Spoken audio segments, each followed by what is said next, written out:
Bonjour, bienvenue en acoustique avec Cédric. Aujourd'hui, on reçoit un artiste dont j'aime l'univers, Monsieur Eric Nenini. Bonjour. Bonjour. Ça va bien? Ouais, cool. Est-ce que vous pouvez vous présenter en quelques mots, parler de vous et de votre univers musical? Je suis à Paris depuis 25 ans, je viens du jazz, mais j'ai pas mal collaboré avec le milieu de la chanson et du hip-hop. Et je viens de sortir un dernier disque qui s'intitule Wax Up. D'accord. Alors, j'ai vu que vous avez collaboré avec le grand Claude Nougaro, oui, qui était l'un des rares artistes à faire sonner le jazz en français. Est-ce que vous pensez que c'est difficile de faire sonner le jazz en français? C'est le jeu des mots, de la tourne, c'est-à-dire que même pour les paroles, il y a un rôle rythmique, puis il y a le sens, et c'est vrai que pour que ça swing, il faut vraiment avoir le sens des mots, autant dans ce que ça veut dire que dans le son musical. C'est vrai que Claude était particulièrement fort pour ça, pour donner du caractère, de l'émotion, et puis surtout le fond, le texte, ce qu'il avait à dire à travers ses chansons. Et c'est vrai que c'est cette rencontre qui m'a vraiment invité à écrire de la musique pour les chanteurs. J'ai produit son dernier disque. Et puis du coup, j'avais vraiment envie d'intégrer la voix dans mes projets. Et suite à cette collaboration avec Claude Nougaro, j'ai enregistré 3 disques qui sont vraiment autour de la voix, quoi. Donc le premier avec Christelle Warren, je sais que tu aimes beaucoup, oui, qui était de Vox. Vox Africain, c'est ça. Ouais, on a eu une victoire à la musique pour cet album. Et puis j'ai travaillé avec Mama Niketa et Hugues Coltman, qui était une autre collaboration. D'ailleurs, le morceau que je joue ici est un morceau qu'on a coécrit avec Hugues, qui s'intitule If Only for a Minute. Quand je dis coécrit, c'est toujours moi qui écris les mélodies, qui produit les chansons, etc. Et puis je participe, on travaille sur l'écriture, où là, ils ont forcément carte blanche sur le fond, les paroles. C'est vraiment ce qu'ils ressentent sur la vibe des chansons, quoi, ce qu'ils ont envie d'écrire, quoi. Justement, vous avez reçu une victoire de la musique. Donc j'aimerais savoir, en fait, est-ce que vous pensez que le jazz en France, il y a des barrières pour le jazz, ou est-ce que c'est des idées reçues, ou en fait le jazz se porte très bien? Moi, j'ai envie de dire que le jazz se porte très bien. La seule chose, c'est que peut-être au niveau des médias, c'est pas la musique qui est le plus relayée, quoi. Voilà, télé ou voilà.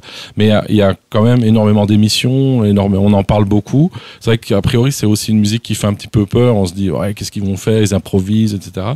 Et je pense qu'il y a une image qui est pas correcte du jazz. Je trouve le jazz, en tout cas aujourd'hui, c'est une musique qui est très ouverte, qui emprunte beaucoup aux autres musiques. Et puis forcément, on s'approprie les morceaux. Donc ça peut être des covers, etc. Il peut y avoir des reprises de morceaux hip-hop ou de classiques de pop. Et puis voilà, on improvise. Mais j'ai l'impression que c'est une musique qui reste super fraîche, vivante, avec une scène qui est très très jeune. Et ça, c'est très cool. Il y a plein de nouveaux musiciens qui proposent une musique incroyable. Ça, ouais.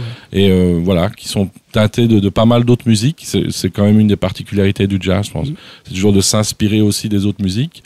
Et le mot jazz, c'est vrai qu'il évoque les maîtres. Ça peut être Charlie Parker, Miles Davis, John Coltrane, etc. Mais c'est vrai qu'il y a eu une forte évolution depuis les années 40 ou 50. Est-ce que vous pouvez nous parler de votre dernier album, Wax Up?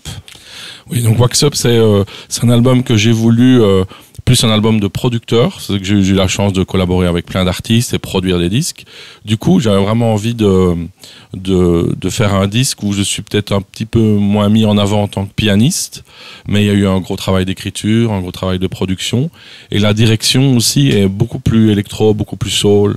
Il y a un titre qui est vraiment cool avec Yael Naïm, et puis une participation aussi d'une chanteuse fantastique qu'on retrouve parfois aux côtés des Snarky Puppy, qui est Michelle Willis, et où on a travaillé sur 4 chansons avec Michelle.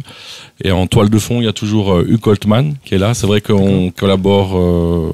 J'avais encore bossé pour Hugues sur l'album, son hommage à Nat King Cole. C'est moi qui ai produit ce disque-là. Voilà, donc on est toujours très proches. Il écrit énormément de paroles pour moi.